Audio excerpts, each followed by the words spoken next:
मित्रों, आज एक शुभ संदेश लेकर मैं आपके समक्ष उपस्थित हूँ।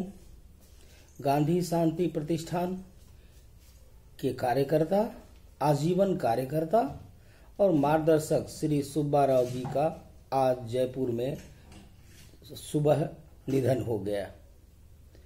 प्रतिष्ठान उनका अस्थायी निवास था। सुब्बा राव जी गांधी शांति प्रतिष्ठान की एक खास पहचान भी थे और शान भी। आजीवन गांधी के धुन लेकर वे जिए और सारे संसार में युवाओं को गांधी से जोड़ने के नए नए अभिक्रम करते रहे। उम्र के इस पड़ाव पर आकर अक्सर युवाओं से लोगों का संवाद टूट जाता है या कि कठिन होने लगता है, लेकिन युवा पीढ़ी से सुब्बा राव जी का संवाद न कभी रुका न कभी ठिठका। उनकी आंतरिक ताजगी का यह प्रमाण था।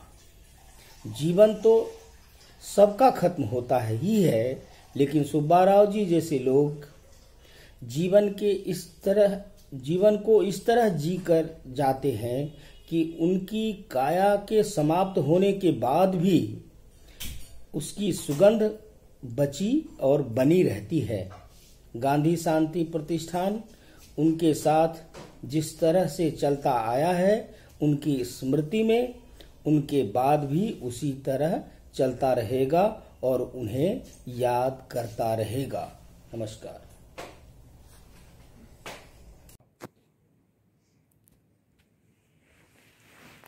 हाँ, सुब्बा राव जी को, जिनको भाई जी के नाम से सब जानते हैं, उनको मैं श्रद्धांजलि देती हूँ, अपनी समर्पित करती हूँ। जिन्होंने समाज के लिए, जीवन के लिए, दूसरों के हित के लिए, सबसे बड़ी बात है अहिंसा के पुजारी महात्मा गांधी को उनके अपने जीवन में अनुसरण किया, और किया ही नहीं, किस हद तक सत्य के लिए सत्याग्रह किया करते थे। मैं उनको श्रद्धांजलि अर्पित करती हूँ और बहुत बहुत प्रणाम और नमन करती हूँ। सारा विश्व आज उनके निधन पर शोक व्यक्त कर रहा है और शोक में डूबा है। भाई जी को मेरा कोटि कोटि प्रणाम, नमस्कार, प्रणाम। ठीक है। आदरणीय सुब्बा राव जी के चले जाने से आज देश भर के गांधीजन काफ़ी मर्माहत हैं। यद्यपि सुब्बा राव जी अपने जीवन का सर्वोत्तम हम लोगों को दे करके गए हैं, देश को दे करके गए हैं, लेकिन उन जैसे लोगों की उपस्थिति ही एक इतनी बड़ी प्रेरणा होती है कि जिसकी और कोई मिसाल नहीं होती। 13 वर्ष की आयु में जो यात्रा बंगलुरु से भारत छोड़ो आंदोलन के दौरान उन्होंने शुरू की थी, वह यात्रा उनकी लगातार जारी रही।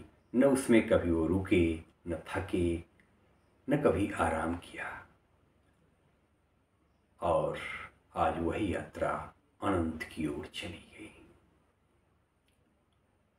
वो लगातार देश निर्माण में लगे रहे।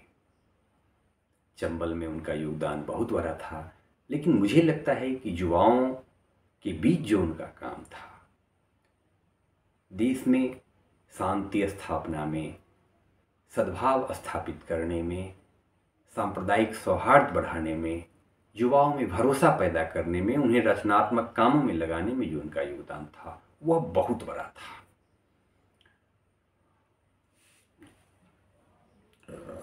वह 3 पीढ़ियों के भाई थे, इकट्ठे भाई जी थे।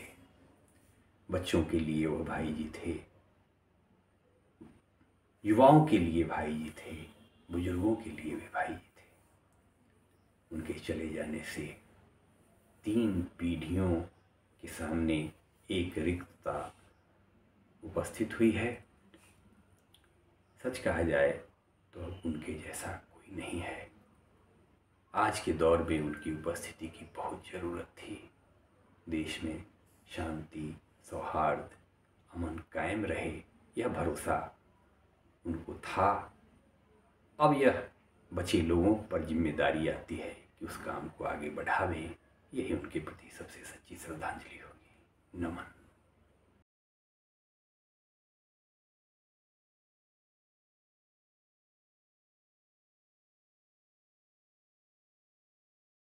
आज 27 अक्टूबर की प्रातः वंदना के पूर्व आरजेएस सकारात्मक सूचना केंद्र पटना के सदस्य और युवा टोली SN सुब्बाराव के निधन की खबर सुनकर शोकग्रस्त हो गए, दुखी हो गए। उनका हृदय और मन भारी हो गया। ऐसी परिस्थिति में सुब्बाराव के पार्थिव शरीर को प्रभारी आरजेएस सकारात्मक सूचना केंद्र पटना ने उनके पार्थिव शरीर को शांति की ठोस मूर्ति के रूप में श्रद्धांजलि अर्पित की।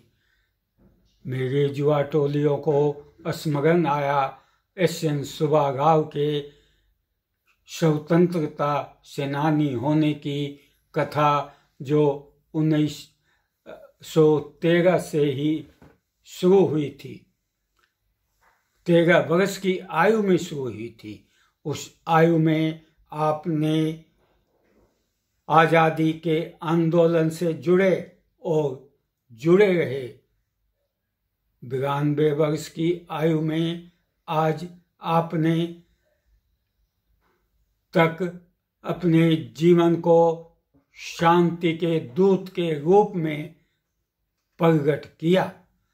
आपने की नकारा को सकारा बनाने की मुहिम आपकी शांति, ठोस शांति के अनुयायी होने का प्रमाण है। आपने बिहार विभूति लोकनायक जयप्रकाश नारायण के साथ मिलकर चंबल घाटी के नकारा डकैतों को सकारा जीवन, समाजवादी जीवन की धारा में एक साथ संकल्प के साथ, हथियारों के आत्मसमर्पण के साथ कराया।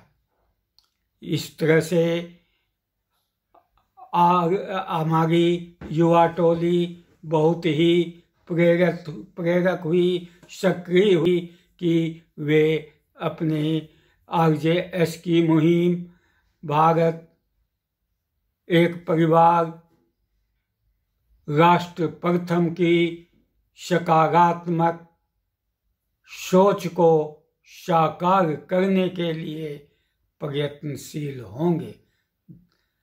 आज उनको हम अपनी आरजेएस परिवार की तरफ से श्रद्धांजलि अर्पित करते हैं और नमन करते हैं कि उनके अधूरे कामों को हम पूरा करने में कोई कसर नहीं रखेंगे। जय हिंद।